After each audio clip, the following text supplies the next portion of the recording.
Pour ne rater aucune de nos vidéos, n'oubliez pas de vous abonner et d'activer la cloche. La Côte d'Ivoire entre-t-elle réellement dans une nouvelle ère politique?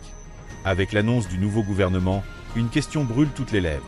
Assistons-nous enfin au début de la transition générationnelle tant attendue, ou s'agit-il simplement d'un changement de visage sans véritable rupture? Entre espoir, scepticisme et attente de la jeunesse ivoirienne, ce remaniement gouvernemental fait débat. Dans cette vidéo, nous allons décrypter la composition de ce gouvernement, analyser ce qu'il révèle sur l'avenir politique du pays et comprendre ce que cela signifie concrètement pour les citoyens. Reste jusqu'à la fin, car certains détails pourraient bien te surprendre. Depuis que le président Ouattara est au pouvoir, qu'il fait des ajustements progressivement. Donc peut-être de nouveaux visages vont certainement apparaître. Et puis, mais je pense qu'on va avoir un socle d'anciens qui vont continuer parce que il y a une continuité qui doit avoir lieu dans l'action du gouvernement. Donc moi, je ne m'attends pas vraiment à un bouleversement.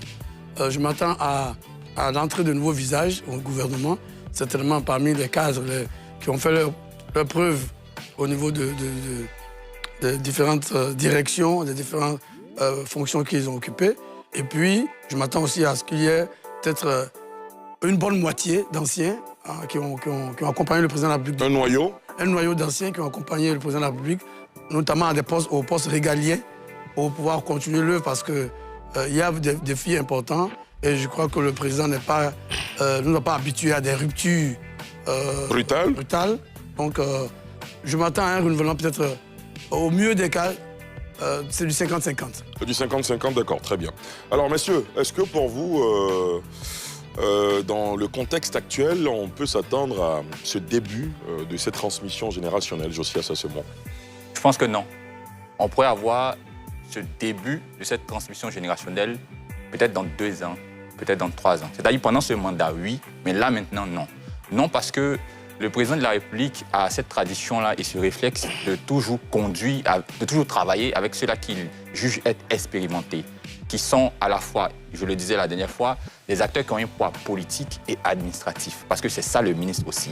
Donc lorsqu'on regarde déjà le cadre qu'on a là maintenant, il n'y aura pas nécessairement cette nouvelle génération, aussi bien au niveau de l'âge que de la promotion.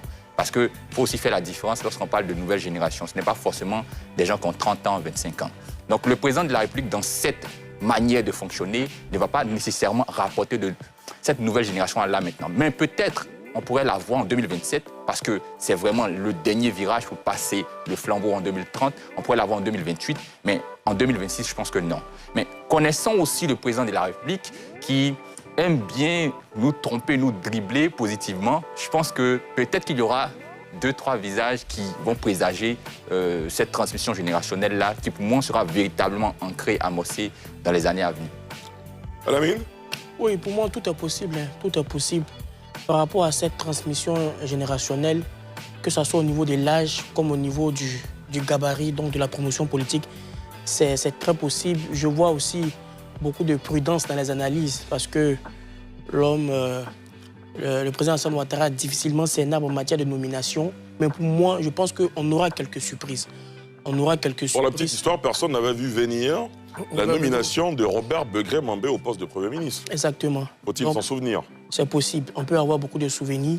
Et même là encore, comme je disais la dernière fois, la promesse même n'est pas une décision. Donc le président de la République peut même promettre un poste à quelqu'un, mais ce n'est pas une décision. Une décision se matérialise par un décret. S'il y a des gens qui se sont vus promettre des choses, qui vous écoutent ce soir, ils peuvent sauter de leur fauteuil. Hein. C'est une citation qui vient d'un chef d'État. La promesse n'est pas une décision. Donc, pour dire que ça peut se jouer chaque jour, mais ce qu'on espère, voilà, c'est qu'on puisse avoir un maximum de coopération. Donc, arriver à mutualiser objectivement les intelligences. Le dit lui-même, il va se baser sur la compétence et puis le souci du bien commun et l'excellence. Donc, on espère, pourquoi pas, le voir aussi d'autres cadres, d'autres politiques qui ne sont pas forcément du RHDP, sous le poids de leurs compétences et de leur maîtrise de certains dossiers, dans le souci de la nation. Parce qu'actuellement, pour moi, les grands enjeux, c'est des challenges socio-économiques et sécuritaires. Donc, il n'y a pas trop de contraintes politiques-politiciennes. Donc, pour moi, ces cinq années-là doivent être consacrées à l'excellence pour accélérer le plus possible les grands chantiers de l'État de Côte d'Ivoire. Donc il faut mutualiser les intelligences. C'est un souhait qui va faire beaucoup de bien à la République, mais tout est possible, que ce soit au niveau de l'âge, dans la transmission, au niveau aussi du gabarit politique. Alassane? On attend de voir seulement que le président confirme ce qu'il a dit. Il a dit 2 fois, le 29 juillet quand il annonçait sa candidature à la présidentielle, et puis le lundi 8 décembre, quand il prêtait serment, il a parlé d'un mandat qui sera celui d'une transmission générationnelle. Donc on attend la confirmation de cette promesse en griffe, mais en même temps, je pense que quand le président Ouattara le dit, il ne fait pas allusion qu'au gouvernement. Parce que, si vous le savez mieux que moi, à plusieurs reprises, quand il a voulu changer certaines choses, il l'a fait non seulement au sein du gouvernement, mais aussi à la tête de certaines entreprises publiques et d'autres compartiments de la société ivoirienne. Donc moi, je m'attends de façon progressive, un peu comme Josias l'a dit, d'abord au sein du gouvernement, avec quelques nouvelles figures qui vont arriver progressivement, et puis, bien entendu, au sein des entreprises publiques d'autres secteurs qui sont gérés tous les jours dans la vie des Ivoiriens. Mais ce serait quand même un signal fort que de nouvelles figures, surtout jeunes, puissent intégrer cette équipe gouvernementale qui sera composée sur proposition du nouveau Premier ministre, afin d'envoyer un signal fort, non seulement à la jeunesse ivoirienne elle-même, qui souvent se pose beaucoup de questions, certains qui disent que nous sommes souvent dans un système de gérontocratie avec des anciens qui ne partent presque jamais. Et donc le président Ouattara, je sais qu'il entend souvent ces critiques-là et saura prendre les décisions qu'il faut. Par contre, s'il y aura beaucoup de changements, je ne pense pas. Il a travaillé depuis qu'il est à la tête de ce pays, depuis 2011, à créer un parti de rassemblement. Et ce parti de rassemblement s'appuie sur des figures de toutes les grandes régions du pays. Et quand on regarde dans toutes les grandes régions du pays, même à ces dernières législatives-là, c'est vrai qu'il y a de nouvelles figures comme notre aîné Guillaume Bato, que nous félicitons, mais tous les anciens, les cadres, les teneurs de ces régions-là sont pour la plupart partis à ces élections et ont réussi à se faire élire. Et donc, ça sera difficile, je pense, pour le président de se passer de ces figures importantes-là. Guillaume Bato, avant d'aller au journal NCI News tout de suite, une dernière question pour vous avant cette pause. Est-ce que, enfin on entend dire dans les coulisses qu'un parti de l'opposition essayerait de faire des tractations pour se rapprocher du RHDP? Est-ce que vous, de votre œil de journaliste, vous pensez que c'est le genre de choses que le président Ouattara peut oui, je pense qu'avec entrevoir avec le président Ouattara, il ne faut pas être surpris. D'abord, je crois que c'est Alassane qui l'a dit. Le président a inscrit son action depuis son arrivée dans le rassemblement des Ivoiriens.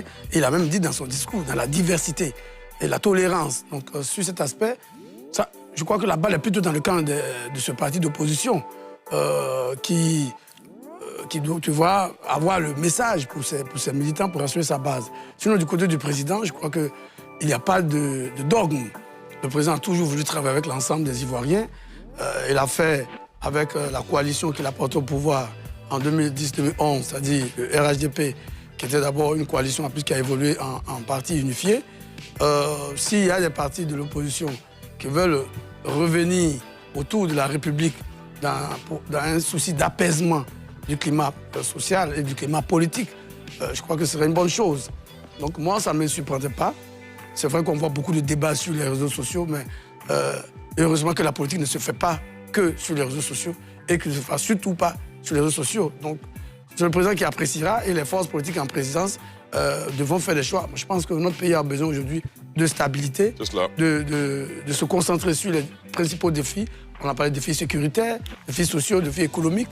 Et pour passer ce cap important d'ici 2030, si les partis d'opposition acceptent de rejoindre le gouvernement, ce serait plutôt une bonne chose. Voilà pour notre analyse du nouveau gouvernement en Côte d'Ivoire et de cette possible transition générationnelle. Alors, véritable tournant historique ou simple réajustement politique? La réponse dépend aussi de toi.